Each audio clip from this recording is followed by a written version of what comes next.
11वां अध्याय, पहली आयत। जब यीशु अपने 12 चेलों को आज्ञा दे चुका तो वे उनके नगरों में उपदेश और प्रचार करने को वहां से चला गया। यीशु ने शिष्यों को सुसमाचार प्रचार करने भेजा और उनके पीछे पीछे सेवा करने निकला। यूहन्ना ने बंदी गृह में मसीह के कामों का समाचार सुनकर अपने चेलों को उससे यह पूछने भेजा कि क्या आने वाला तू ही है या हम दूसरे की बात जो है। हेरोदेस ने यूहन्ना को बंदी गृह में डाल दिया था। यूहन्ना प्रचार करता था कि स्वर्ग का राज्य निकट है। उसने कहा कि एक ऐसा व्यक्ति आ रहा है जो मुझसे कहीं अधिक महान है, मैं उसके जूते के बंद खोलने लायक नहीं हूँ। यूहन्ना ने बंदी गृह में से जानना चाहा कि क्या यीशु ही वो मसीह है जिसकी प्रतीक्षा की जा रही है। वह यीशु के पहले आगमन को समझ नहीं पाया था और वो भविष्यवाणी पर निर्भर करके परमेश्वर के राज्य की स्थापना देखना चाहता था।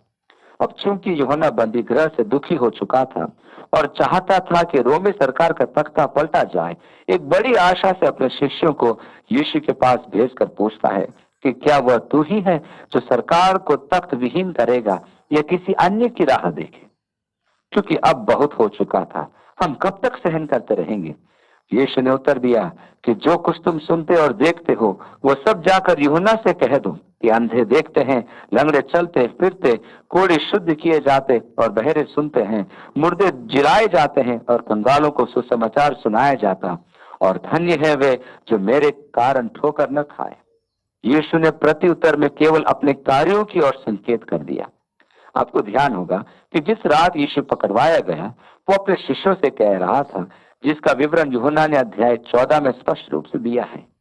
देखो, मैं पिता के पास जाता हूँ और यदि मैं चाहता हूँ तो फिर से आऊंगा और तुम्हें अपने साथ ले लूंगा, जिससे कि जहां मैं हूं वहां तुम भी रहो, और जहां मैं जाता हूं तुम जानते हो और वहां का मार्ग भी जानते हो। इस पर थोमा ने कहा, प्रभु, हम तो ये भी नहीं जानते कि तू कहाँ जाता है, तो हम वहां का मार्ग कैसे जान पाएंगे। यीशु ने कहा, मार्ग, जीवन और सत्य मैं ही हूँ। मेरे बिना पिता के पास कोई नहीं आ सकता। उसने कहा, यदि तुमने मुझे देखा है तो पिता को देखा है। फिलिप्पुस ने कहा, प्रभु, पिता को हमें दिखा दे। यीशु ने कहा, मैं तुम्हारे साथ इतने समय से हूँ और तुमने मुझे नहीं देखा। फिलिप्पुस, जिसने मुझे देखा है उसने पिता को देखा है। तब तुम क्यों कहते हो कि पिता को हमें दिखा दे। क्या तुम विश्वास नहीं करते कि पिता मुझ में है। जो काम मैं करता हूँ वह मैं नहीं करता, परंतु पिता जो मुझ में अंतर्वास है करता है। मुझ पर विश्वास रखो कि मैं पिता में अवस्थित हूँ। मेरे कामों को देखकर प्रतीति करो। दूसरे शब्दों में, यीशु अपने कामों की ओर संकेत कर रहा था कि वे उसके आयोग, उसके व्यक्तित्व तथा उसके अधिकारों की गवाही दें। उसने यूहन्ना उसके 10वें अध्याय की 25वीं आयत में यही कहा कि जो कार्य मैं करता हूँ वे ही मेरे गवाह हैं। वो पुराने नियम में दी गई राज्य की भविष्यवाणी की पूर्ति करता है कि लंगड़े चलते हैं, अंधे देखते हैं, गूंगे बोलते हैं और बहरे सुनते हैं, मुर्दे जिलाए जाते हैं और दरिद्रों में प्रचार किया जाता है। वह राज्य के प्रत्येक लक्षण को दर्शा रहा था। उसके कार्य ही उसकी गवाही एवं प्रमाण थे। इसलिए उसने यूहन्ना के शिष्यों से कहा कि वे जो देखते हैं उसे बता दे और यह भी कह दे कि वो अभी सांसारिक राज्य की स्थापना नहीं कर रहा है और ना ही रोमी सरकार का तख्ता पलट रहा है। अतः धन्य है वे जो इससे ठोकर न खाए। 7वीं आयत। जब वे वहां से चल दिए तो यीशु यूहन्ना के विषय में लोगों से कहने लगा, तुम जंगल में क्या देखने गए थे? क्या हवा से हिलते सरकंडे को? यूहन्ना यरदन में बपतिस्मा देता था, जहां वायु प्रवाह भी था और सरकंडे भी उगते थे। इसलिए यीशु ने कहा कि जो यरदन तक आए थे वे किस उद्देश्य से वहां गए थे? क्या वे हवा में हिलते सरकंडे देखने गए थे? फिर तुम क्या देखने गए थे? क्या कोमल वस्त्र पहने हुए मनुष्य को? देखो, जो कोमल वस्त्र पहनते हैं वे राज भवनों में रहते हैं। यूहन्ना हेरोदेस के बंदी गृह में था। राजा के घर या महल में रहने वालों के वस्त्र राजसी होते हैं। नबी आयत। तो फिर क्यों गए थे? क्या किसी भविष्यद्वक्ता को देखने को? मैं तुमसे कहता हूं, वरन भविष्यद्वक्ता से भी बड़े को। यह वही है जिसके विषय में लिखा है कि देख, मैं अपने दूत को तेरे आगे भेजता हूं जो तेरे आगे तेरा मार्ग तैयार करेगा। यीशु ये सिद्ध करना चाहता था कि यूहन्ना अग्रदूत की प्रतिज्ञा की पूर्ति कर रहा था। यही वह था जो मसीह के आगे आगे चलेगा। मैं तुमसे सच कहता हूं कि जो स्त्रियों से जन्मे हैं उनमें से यूहन्ना बपतिस्मा देने वाले से कोई बड़ा नहीं हुआ, पर जो स्वर्ग के राज में छोटे हैं वो उससे बड़ा है। कहने का अर्थ यह है कि मसीह यीशु के द्वारा स्वर्ग में मनुष्य का स्थान पुराने नियम के दिग्गजों से बड़ा है। इसका कारण है हमारा अंतर्वासी पवित्र आत्मा। वही है जो हमें उच्चतम स्थान प्रदान कराता है। स्त्रियों से उत्पन्न मनुष्यों में महानतम व्यक्ति यूहन्ना था, परंतु हमें उससे भी महान सौभाग्य प्रदान किया गया है। हम प्राय सोचते हैं कि इब्राहिम, मूसा और दाऊद आदि को परमेश्वर की संगति का कैसा महान सौभाग्य प्राप्त था, परंतु पवित्र आत्मा द्वारा परमेश्वर से हमारा संबंध उनसे भी अधिक सौभाग्यशाली है, क्योंकि पवित्र आत्मा हमारे अंदर वास करता है और परमेश्वर अपने आत्मा द्वारा हमें सामर्थ प्रदान करता है। कैसा अद्भुत सौभाग्य है। अतः हम जो सबसे छोटे हैं, परमेश्वर की आत्मा से परिपूर्ण हो, मसीह के महिमान्वित संगति में चलते हुए इस महान सौभाग्य के प्राप्तिकर्ता बनते हैं। यूहन्ना बंदी गृह में था और शीघ्र ही उसका सिर काटा जाना था। स्वर्ग का राज्य उपद्रव सहन करेगा, राजों को भी क्रूस पर लटकाया जाएगा। इस प्रकार स्वर्ग के राज्य में मनुष्य उपद्रव सहेगा। यह एक अद्भुत बात है कि यीशु के अनुसार यूहन्ना एलिया था। 17वें अध्याय में हम इस पर विस्तार पूर्वक मनन करेंगे। जब याजक जकरिया मंदिर में अपनी सेवा कर रहा था, तब जिब्राइल उसके पास आया और उसे संदेश दिया कि उसकी पत्नी गर्भवती होगी। वह बांझ तो थी, साथ में आयु में भी बहुत अधिक थी, परंतु वह पुत्र जनेगी और उसका नाम यूहन्ना रखा जाएगा। स्वर्गदूत ने कहा कि वह एलिया की सामर्थ में होगा और संतानों के मन पिताओं की ओर फेरेगा। उसने भी यही भविष्यवाणी दोहराई और यीशु ने भी यूहन्ना के लिए यही कहा कि वह वास्तव में यूहन्ना बपतिस्मा देने वाला मसीह का अग्रदूत होगा, जो एलिया की आत्मा और सामर्थ में होगा। यूहन्ना रचित सुसमाचार के अनुसार जब यूहन्ना ने अपनी सेवा आरंभ की, तब उसके अधिकार को चुनौती दी गई। उन्होंने उससे स्पष्ट पूछा, तू कौन है? क्या एलिया है? परंतु उसने इनकार किया। उनके पुनः पूछने पर उसने कहा कि वह तो निर्जन स्थान में पुकारने वाले का शब्द जो कहता है, प्रभु का मार्ग तैयार करो और उसकी सड़कें सीधी करो। यहाँ विवेचन का विषय यह है कि उससे पूर्व कि यीशु इस पृथ्वी पर अपना राज्य स्थापित करे, एलिया आएगा, जिसका प्रतीक यूहन्ना था, क्योंकि वह उसकी आत्मा और सामर्थ्य में था। जिस प्रकार यीशु के आगमन के दो पक्ष हैं, एक यह कि वह दुख उठाकर क्रूस की मृत्यु सहे और दूसरा कि प्रभुओं का प्रभु बनकर राज्य करे। इसी प्रकार एलिया के आगमन के भी दो पक्ष थे। इस प्रकार यूहन्ना ने एलिया के प्रथम आगमन की पूर्ति की, जो इस समय उसकी आत्मा और सामर्थ्य में थी। परंतु जब मसीह फिर से आएगा, तब एलिया अपने यथार्थ रूप में प्रकट होगा। उस समय एलिया केवल इजरायलियों के लिए प्रचार करेगा कि संतान अपने हृदयों को माता पिता की ओर लें, अर्थात अपने पूर्वजों के विश्वास पर लौट आए। प्रकाशित वाक्य उसके 11वें अध्याय में वर्णित दो गवाहों में से एक निश्चय ही यूहन्ना बपतिस्मा देने वाला होगा, क्योंकि उसके पास वह सामर्थ्य है जो उसके सेवा काल में वर्षा रोक सकती है।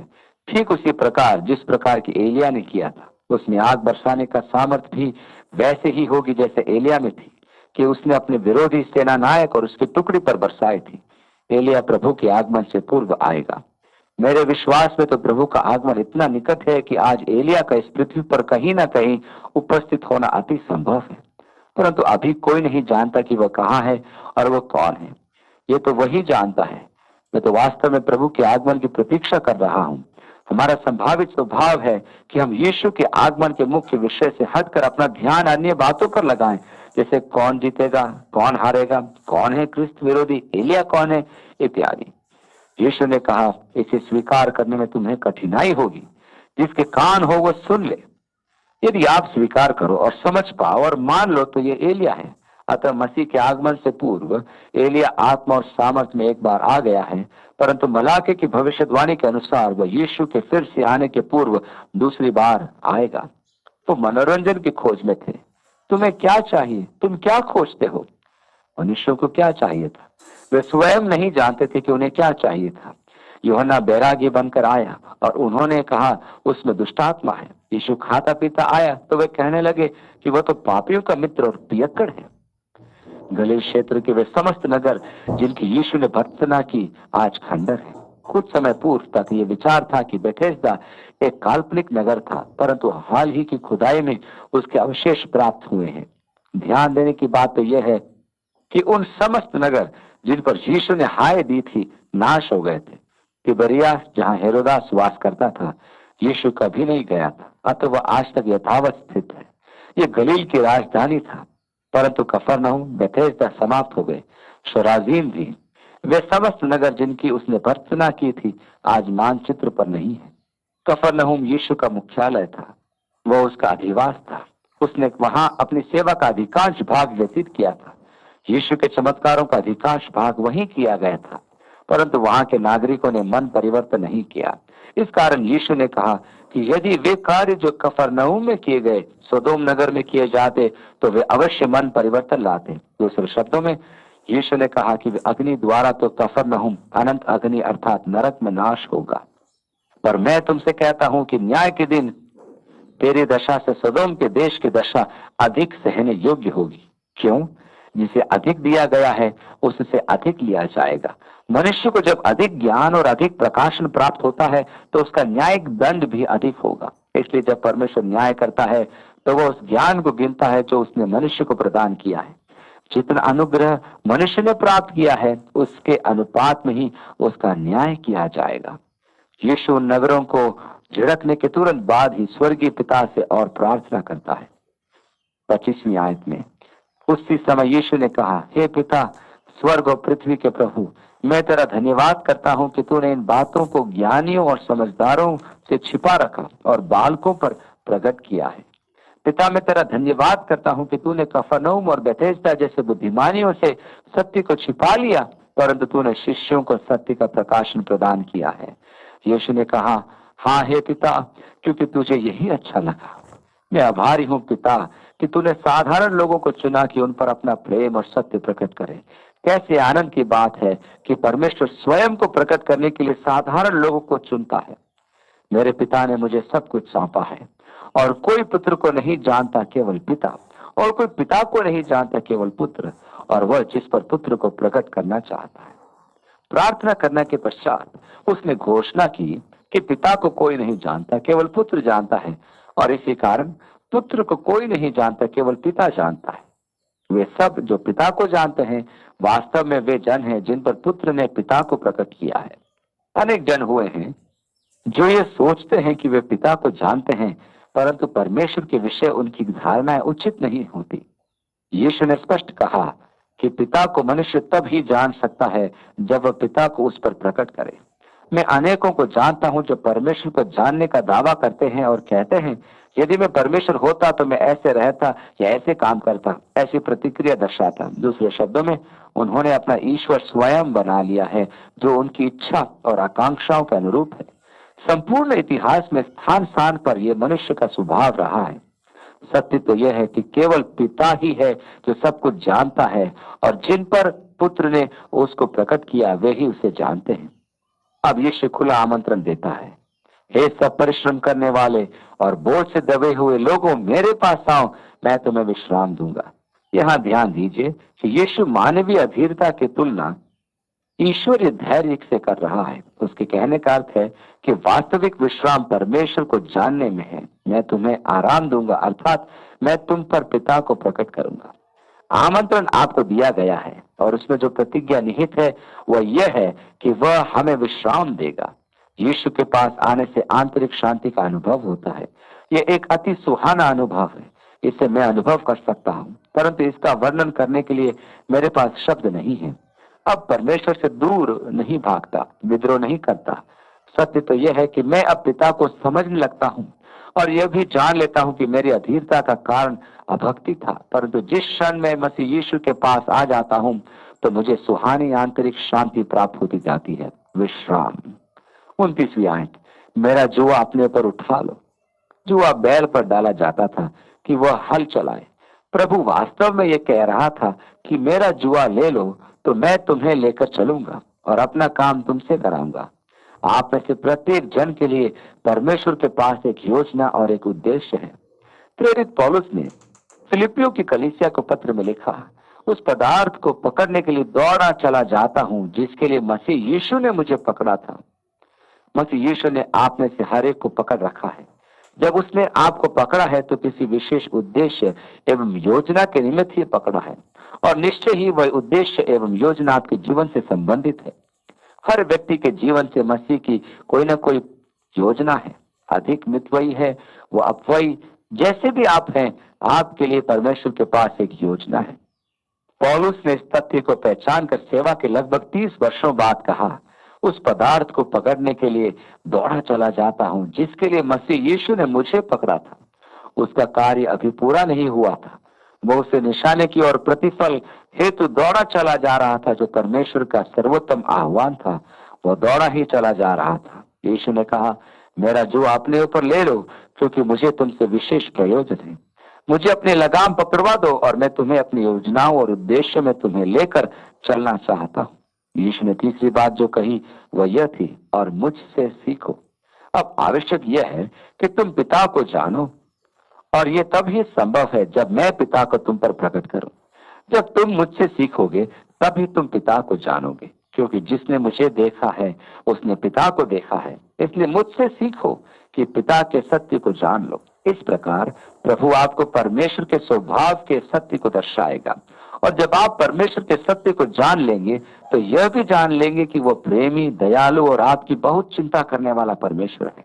वो आपकी इतनी अधिक चिंता करता है कि आप सोच भी नहीं सकते। वो आपके जीवन के विषय प्रतिपल चिंतित रहता है। यीशु ने इसी कारण कहा कि हम उससे सीखें, जिससे कि हमें पिता के बारे में समझ प्राप्त हो और इस प्रकार हमें पिता का वास्तविक दर्शन प्राप्त हो जाए।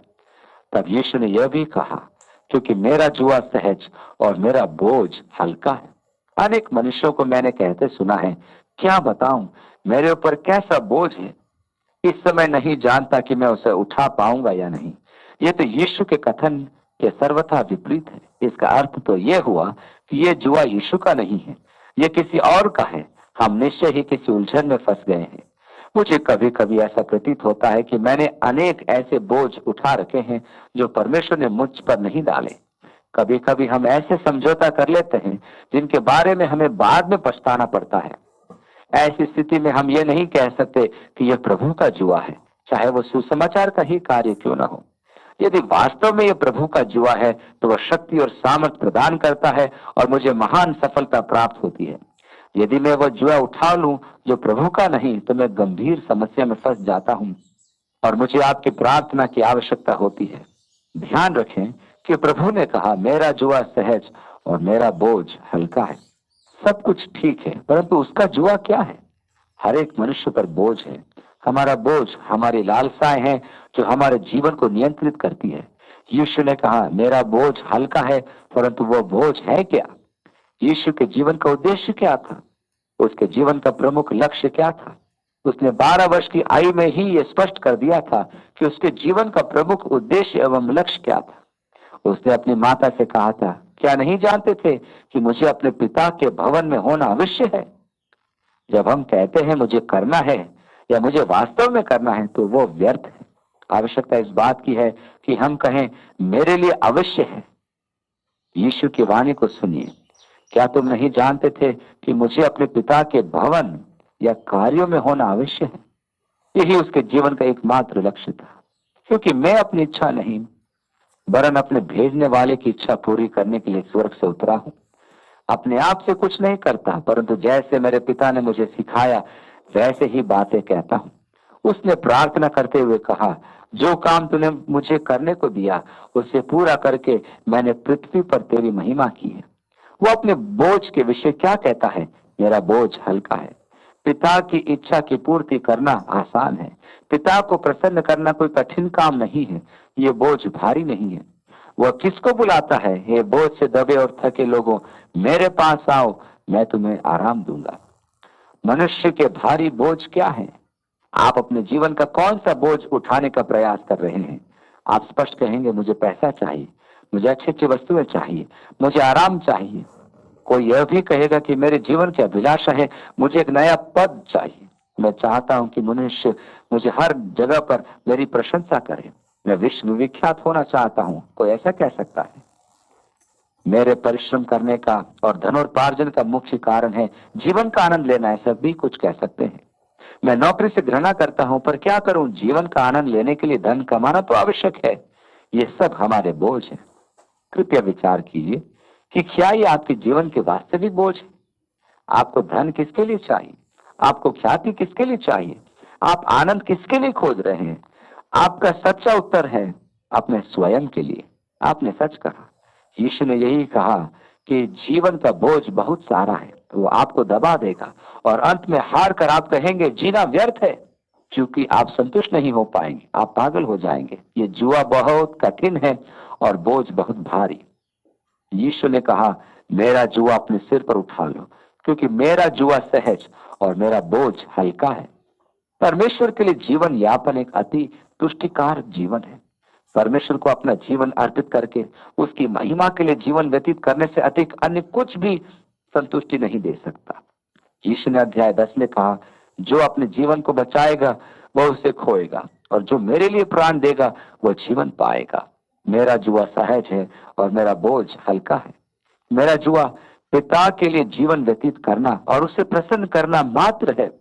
और आप ये देखेंगे कि स्वयं को संतुष्ट करने की अपेक्षा परमेश्वर को प्रसन्न करना कितना सहज है। यदि आप स्वार्थी जीवन व्यतीत करते हैं तो आपको प्राकृतिक रूप से ही संतुष्टि प्राप्त नहीं होगी, क्योंकि आपकी प्रतिक्रिया आपकी सृष्टि के मूल उद्देश्यों के विपरीत है।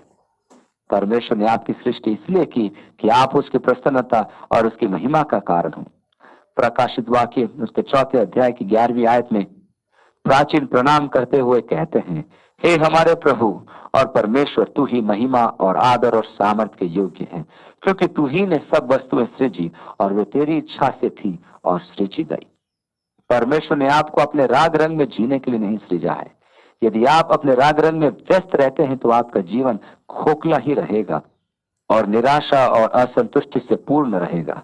परंतु यदि आप परमेश्वर को प्रसन्न करने में जीवन लगा देंगे, अर्थात उसका हल्का बोझ उठा लेंगे, तो आपका जीवन तृप्त, समृद्ध और संतुष्ट होगा, वरन कहीं अधिक। जैसा कि दाऊद ने कहा, मेरा कटोरा उमड़ रहा है, और आपका जीवन लबरेज प्याले की भांति होगा। प्रभु आपके जीवन पर अपना हाथ रखे और आपको अपने आत्मा से परिपूर्ण करे और अपनी सम्मति द्वारा आपकी अगुवाई करे। आप उसके साथ चलने के लिए सामर्थ्य पाए, आपको अपने बोझिल क्षेत्र में विजय का अनुभव प्राप्त हो और आपके जीवन में परमेश्वर की आत्मा का सामर्थ्य विपुलता से प्राप्त हो और आप विजयी होते जाएं।